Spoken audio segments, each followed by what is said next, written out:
पूज्याय राघवेन्द्राय सत्यधर्मरताय च भजतां कल्पवृक्षाय नमतां कामधेनवे दुर्वादिध्वान्तरवये वैष्णवेन्दीवरेन्दवे श्रीराघवेन्द्रगुरवे नमो अत्यन्तदयालवे। श्रीगुरुभ्यो नमः। हरिः ओम्। सुखे ये स्मरन्ति गुरुं नानुभवन्ति ते कष्टं सुखे ये विस्मरन्ति तं नूनं ते ಪತಂತಿ ಕಷ್ಟೇ. ಸುಖದಲ್ಲಿರುವಾಗ ಯಾರು ಗುರುವನ್ನು ಸ್ಮರಿಸುತ್ತಾರೋ ಅವರಿಗೆ ಮತ್ತೆ ಕಷ್ಟಗಳು ಕಾಡುವುದಿಲ್ಲವಂತೆ. ಯಾರು ಸುಖದಲ್ಲಿರುವಾಗ ಗುರುವನ್ನು ಮರೆಯುವರೋ ಅವರಿಗೆ ಕಷ್ಟಗಳು ಪದೇ ಪದೇ ಕಾಟವನ್ನು ಕೊಡಲು ಸಿದ್ಧವಾಗ್ತಾ ಇರುತ್ತವಂತೆ. ಶ್ರೀ ರಾಘವೇಂದ್ರರು ಕಲಿಯುಗದ ಕಾಮಧೇನು ಕಲ್ಪವೃಕ್ಷವೆಂದೇ ಹೆಸರಾಗಿ ಯಾವುದೇ ಭೇದ ಭಾವವಿಲ್ಲದೆ ತನ್ನನ್ನು ಸ್ಮರಿಸುವವರನ್ನು ಸಲಹುವ ಮಹಾದಯಾಳು, ಕರುಣಾಳು.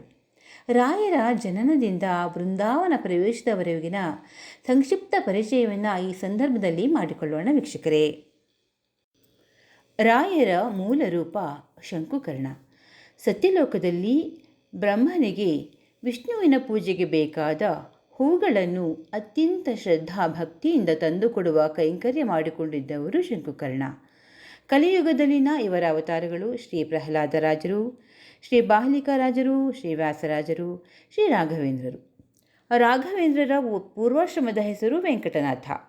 ಇವರದ್ದು ಶಾಷ್ಟಿಕ ವಂಶದ ಬೀಗಮುದ್ರೆ ಮನೆತನ, ಗೌತಮ ಗೋತ್ರ. ಮುತ್ತಾತನ ಹೆಸರು ಕೃಷ್ಣ ಭಟ್ಟರು, ತಾತ ಶ್ರೀ ಕನಕಾಚಲ ಭಟ್ಟರು, ತಂದೆ ತಿಮ್ಮಣ್ಣ ಭಟ್ಟರು, ತಾಯಿ ಗೋಪಿಕಾಂಬ, ಅಕ್ಕ ಶ್ರೀಮತಿ ವೆಂಕಟಾಂಬ, ಅಣ್ಣನ ಹೆಸರು ಶ್ರೀ ಗುರುರಾಜಾಚಾರ್ಯರು. ರಾಘವೇಂದ್ರರು ಜನಿಸಿದ್ದು ಕ್ರಿಸ್ತಶಕ 1595 ಮನ್ಮಥನಾಮ ಸಂವತ್ಸರ ಫಾಲ್ಗುಣ ಶುದ್ಧ ಸಪ್ತಮಿ ಗುರುವಾರ. ಇವರ ಜನ್ಮ ನಕ್ಷತ್ರ ಮೃಗಶಿರ. ಜನ್ಮಸ್ಥಳ ತಮಿಳುನಾಡಿನ ಭುವನಗಿರಿ. ಕ್ರಿಸ್ತಶಕ 1597 ಇವರಿಗೆ ಚೌಲ ಹಾಗೂ 98 ಅಕ್ಷರಾಭ್ಯಾಸ ಆಗುತ್ತೆ. ಸಹೋದರಿ ವೆಂಕಟಾಂಬೆಯವರ ಪತಿ ಅಂದರೆ ಭಾವ ಶ್ರೀ ಲಕ್ಷ್ಮೀ ನರಸಿಂಹಾಚಾರ್ಯರಿಂದ ರಾಘವೇಂದ್ರರಿಗೆ ಪ್ರಾಥಮಿಕ ಶಿಕ್ಷಣವಾಗತ್ತೆ. ಕ್ರಿಸ್ತಶಕ 1602 ಶುಭಕೃತ ನಾಮ ಸಂವತ್ಸರದಲ್ಲಿ ಉಪನಯನವಾದ ಬಳಿಕ ಉನ್ನತ ವಿದ್ಯಾಭ್ಯಾಸವನ್ನು ತಮಿಳುನಾಡಿನ ಕುಂಭಕೋಣಂನಲ್ಲಿ ಶ್ರೀ ಸುಧೀಂದ್ರ ತೀರ್ಥರಲ್ಲಿ ಪಡೆಯುತ್ತಾರೆ. ಕ್ರಿಸ್ತಶಕ 1614 ಆನಂದ ನಾಮ ಸಂವತ್ಸರದಲ್ಲಿ ಶ್ರೀಮತಿ ಸರಸ್ವತಿಬಾಯಿಯವರೊಂದಿಗೆ ಗೃಹಸ್ಥಾಶ್ರಮಕ್ಕೆ ಕಾಲಿರಿಸುತ್ತಾರೆ. ದಂಪತಿಗೆ ಲಕ್ಷ್ಮೀನಾರಾಯಣನೆಂಬ ಪುತ್ರನು ಜನಿಸುತ್ತಾರೆ. ಪತ್ನಿ ಹಾಗೂ ಮಗನೊಂದಿಗೆ ಅತ್ಯಂತ ಆನಂದದಲ್ಲಿ ಮೈಮರೆತಿದ್ದ ವೆಂಕಟನಾಥನಿಗೆ ಸನ್ಯಾಸಾಶ್ರಮಕ್ಕೆ ಬರಬೇಕೆಂಬ ಸ್ಪಷ್ಟ ಸೂಚನೆಯನ್ನು ಸಾಕ್ಷಾತ್ ಸರಸ್ವತಿ ದೇವಿ ನೀಡುತ್ತಾಳೆ. ಬಳಿಕ ಕ್ರಿಸ್ತಶಕ 1621 ದುರ್ಮತಿ ಸಂವತ್ಸರ ಫಾಲ್ಗುಣ ಶುದ್ಧ ಬಿದಿಗೆ ಎಂದು ಸನ್ಯಾಸ ಸ್ವೀಕಾರವಾಗಿ ಶ್ರೀ ರಾಘವೇಂದ್ರ ತೀರ್ಥರೆಂಬ ಹೆಸರಾಗುತ್ತದೆ. ಇವರ ಸನ್ಯಾಸಾಶ್ರಮದ ಗುರುಗಳು ಶ್ರೀ ಸುಧೀಂದ್ರ ತೀರ್ಥರು. ರಾಘವೇಂದ್ರರು ಶ್ರೀಮನ್ ನ್ಯಾಯಸುಧಾ ಪರಿಮಳ ಸೇರಿದಂತೆ 48 ಗ್ರಂಥಗಳನ್ನು ರಚಿಸಿದ್ದಾರೆ.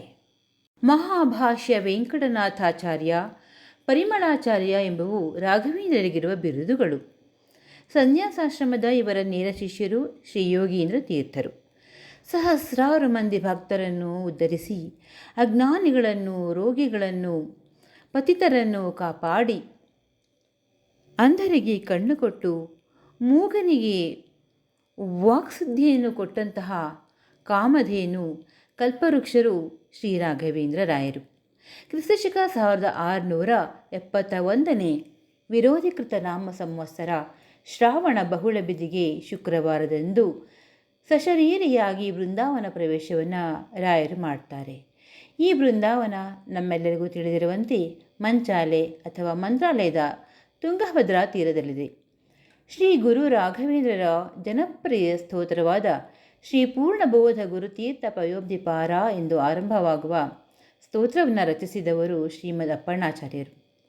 ವೈಣಿಕರು, ನುರಿತ ಸಂಗೀತಗಾರರು ಆಗಿದ್ದ ರಾಘವೇಂದ್ರ ಸ್ವಾಮಿಗಳ ಇಂದು ಎನಗೆ ಗೋವಿಂದ ನಿನ್ನಯ ಪಾದಾರವಿಂದವ ತೋರೋ ಮುಕುಂದನೆಯ ಕೀರ್ತನೆಯು ಸುಪ್ರಸಿದ್ಧ.